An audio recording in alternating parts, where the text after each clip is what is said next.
What's up, guys? Gold Gaming here. I'm here with a tank review for you. So today I'm going to be reviewing the T54E2 Shark. It is in the store for 15,000 gold if you want to get the bundle with the skin, 3 of these mystery boxes, as well as all of the equipments bought out, or you can get it for 12,500 gold, which is just the tank itself. Now, I'm doing this review in hopes that people will be looking this up in the future when this thing does come for a cheaper price. I do not recommend buying the tank at this price, but I'm still going to do a review over to give my take of it. So as we obviously can see, it does have a mean looking camo, the shark camo. And I'm going to go ahead and pull up Blitz compare tanks for the next section. Alrighty, so here we are in Blitz SARS compare tanks. As you can see, I have the T54E2 set up against a couple of the other Tier 10 or Tier 8 heavy tanks. We got the WZ111, the Louver, the Action X, T34, E75TS, and the Object T54E2. Straight off the bat, we can go ahead and see there is a lot of red and green. If we look at firepower, we go to the DPM section first. This thing has about media core DPM. It's not the best, but it's not the worst. If we also load up the Pramo for each and every of the tank, we go ahead and see it still is about average for DPM. The Action X is always going to be higher in DPM because of that low alpha, high reloading gun. And then of course we go to switch them all to HE. We can all see the difference. Penetration across the board, it is actually the lowest in, well, the second lowest in penetration, which is fine. I mean, you're not going to be using the HE for too much. So let's go switch it back to the APCR, or the AP for all of them, except for the WZ. And again, we can see for the penetration, it has 220, which is not the worst, but it's not the best. The Louver, Action X, T34, and Object T54E2 all have better penetration. We're going to scroll down as we see the reload for each and every of the tank. With the exception of the Action X E75, it is fairly decent. We go ahead and come down to the weapon handling. Across the board, with the exception of the Action X, it has one of the best aim time. This version is not the best. It is fairly inaccurate at long ranges, which is fine because you're supposed to be playing this tank hull down. We go and scroll down to the miscellaneous and extras. We can see the armor. I'm going to zoom in. Armor. We got 240 on the front. It's not anything special, but you will get a lot of bounces on that front, on that turret, and the hull as well. When you got it at when you got it angling, and you're using the, what is it? I think it's 10 degrees of gun depression, which of course is amazing. You gotta love that gun depression. Yes, when you are using gun depression and you got it right over the ridge and you're hull down, it's okay if the top of your hull is showing because you got 155 effective armor, which I think is like 300 effective armor. I'm not too sure. Unfortunately, Armor Inspector doesn't have the tank in its database. Wargaming really needs to update it. So I won't be able to take you into Armor Inspector, which is very unfortunate. But we got some good replays for you that will, show where this tank shines. Again, if we also look across the board, just like any other American tank, it's got that very, very weak rear, both the turret and the hull. So it will be HE'd by most tanks. So you gotta watch out for that. And of course, 70 mils on the side, which is actually the worst when it comes to side armor. And let's get on to the replays. Alrighty, so before we get onto the replays, I do want to go ahead and show you, because some people might ask if you didn't catch it. This is what I am running on the tank. This is what I feel good running. Of course, I have the calibrated shells just for the extra penetration, usable DPM, as some will say. I'm running improved modules as well. I got the improved optics. You do not need to apply a camo net on a heavy tank, because you're not going to be sniping.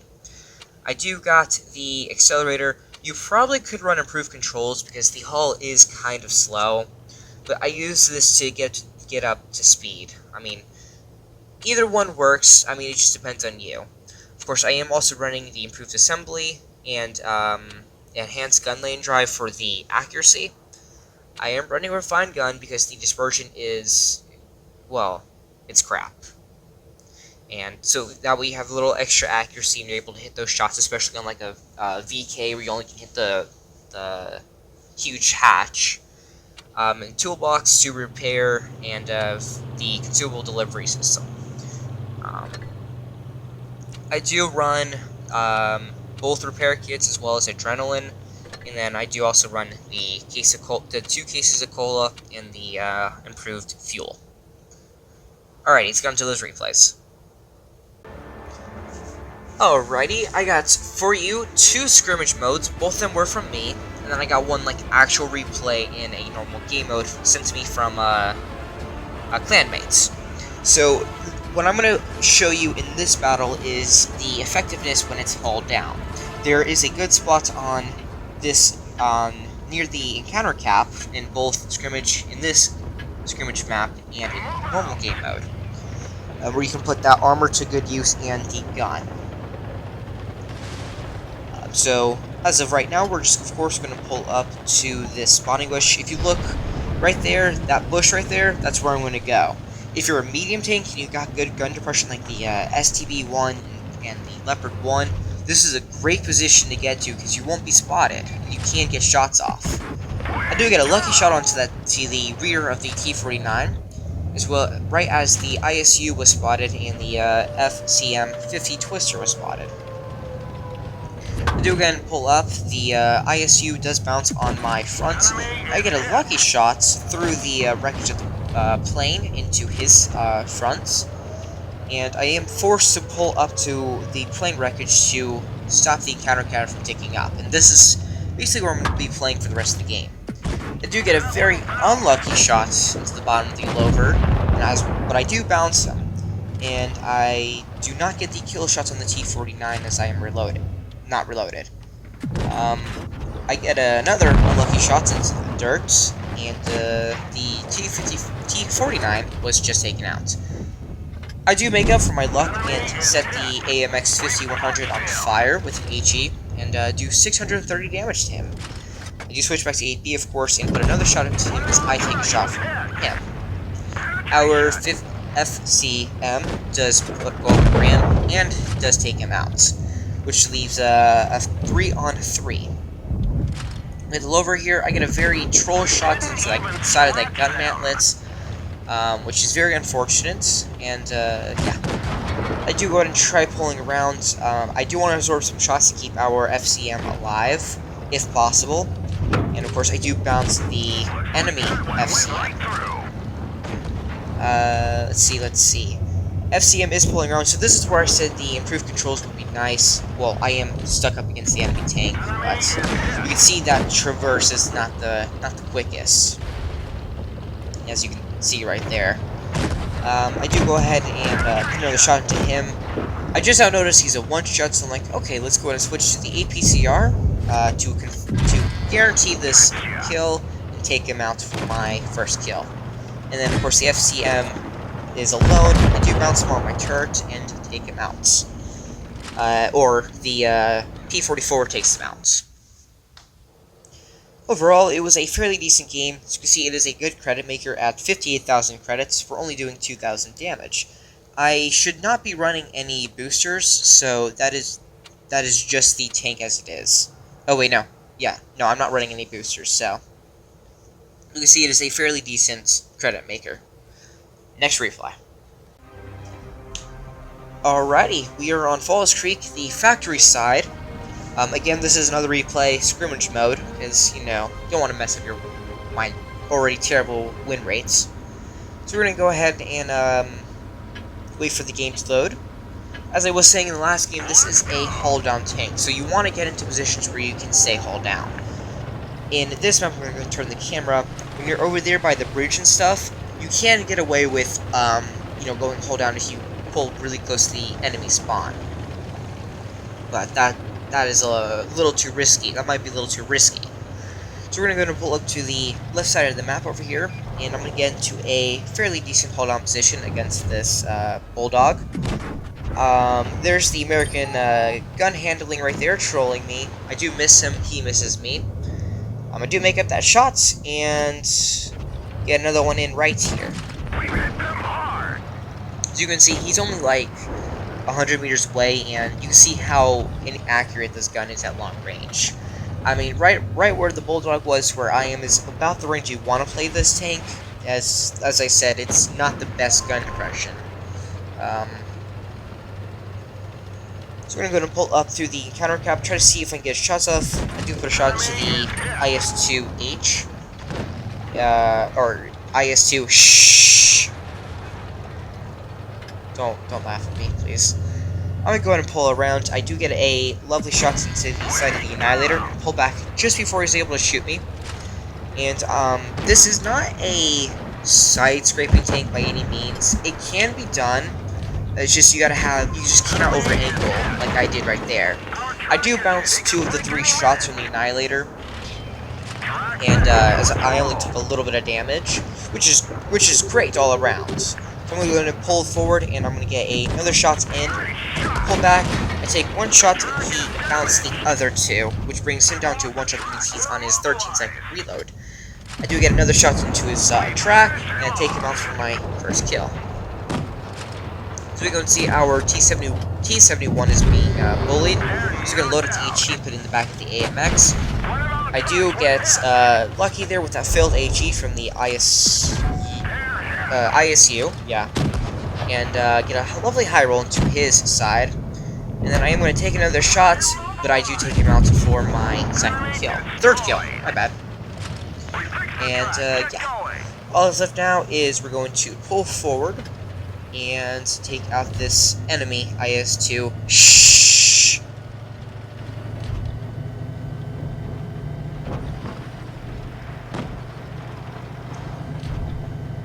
And as you can see, it is a 3-on-1. The odds of him winning is very, very slim. I do get 1 more shot in before our IS-5 takes him out.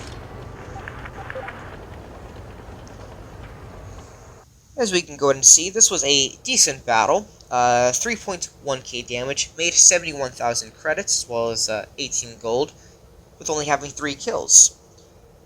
And now let's get on to an actual replay. Alrighty, we got a Suzuki in the Shark, and we are on Naval Frontier. This is a actual battle with supremacy and all that, so it's not going to be a scrimmage mode.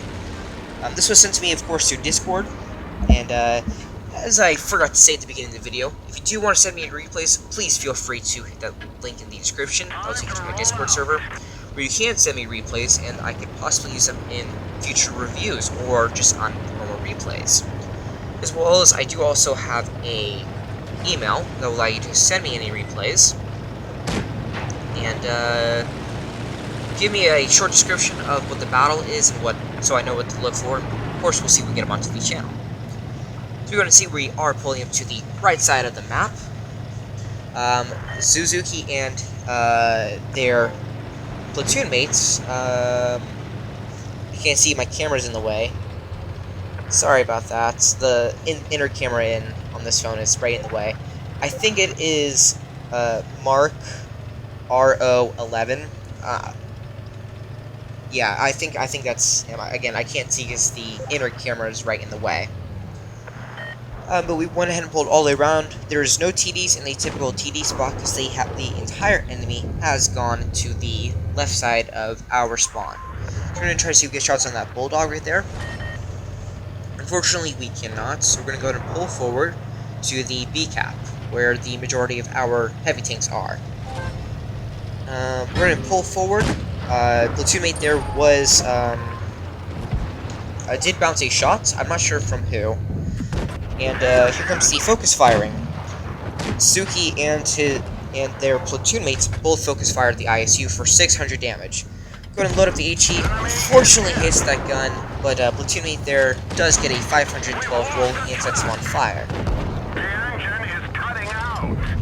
The enemy Tiger 2 has just pulled forward a little too far. Didn't get a chance to get a shot on, but we are going to put a shot to the enemy Annihilator. Our STA-1 is fairly low hit points, so Suki is technically using him for his low hit points, as people are probably not going to want to target Suki. You're going to want to target the STA, I'm sorry. Trying to get shots on the Tiger 2, but we go ahead and focus fire that Bulldog and bring him down to a one-shot. Enemy VK is pulled up a little too far. They are aiming for the STI, who's now on 7 HP. Suki here's going to do a good move and try to block the STI from getting hit to keep him alive a little bit longer. Does bounce a shot from the Tiger, and but does take one as well. The Annihilator unloads a full clip and bounces one from that VK, and the STA was unfortunately taken out. The Annihilator is on a one-shot, which we are going to go ahead and eliminate, and that leaves us Tiger 2 and the VK. Suki does the good thing of focusing the lower HP tank to get another gun out of the game, and is now going to focus this Tiger 2. Pulls forward right before Tiger 2 shoots. Tiger 2 does take out our ISU. Suki does pull around and gets one right into the side, right there, which leaves this Bulldog to be taken out by our platoon mates. All in all, between the two of them, they both got 3 kills for each of them, and Suki here ended on a second class. Also got the crucial contribution and Brother in Arms. As I said, 3,000 damage and made 98,000 credits with 3 kills. And platoon mates here did 2,000 damage and had 3 kills as well. Great focus fire between the both of them, and they both ended on fairly decent XP, which is very unlucky in the situation, as Suki gets a second class, and Mark RO11 gets a first class. Kinda funny, huh? Both of them do get the contribution and the Brother in Arms. Alrighty guys, if you enjoyed this replay, please go ahead and, or this review, please go ahead and drop a like, as well as hit that subscribe button, and the bell to be notified when I upload in the future. If you want to see any more reviews, go ahead and, in the comment section, tell me the tanks you want to see, and if I have the tank, I will of course do a review on it as soon as I can. If not, I will ask for replays as well. If you want to send me any replays, got any good replays in that tank, of course we'll use it for a future review. Thank you to Suki for sending me the first replay, and thank you to myself for getting those 2 replays right on the spot. Before I end this video, I do want to go ahead and say, I would not recommend getting the Shark at the price it is. I would wait till the future, give it about a month or so, and Wargaming will probably have it back, and you'll probably get it for much cheaper. Also, not to mention, Black Friday is coming up, so there are going to be some good deals on tanks, and you might see the Shark. And also, Christmas coming up, we'll have the Christmas event as well, so there is some things to look out for. I do not recommend getting the Shark at this point. If you are watching in the future, anytime past this week, of course you'll be like, what is he talking about? And that's completely understandable. And until next time, of course, we will see you on the battlefield.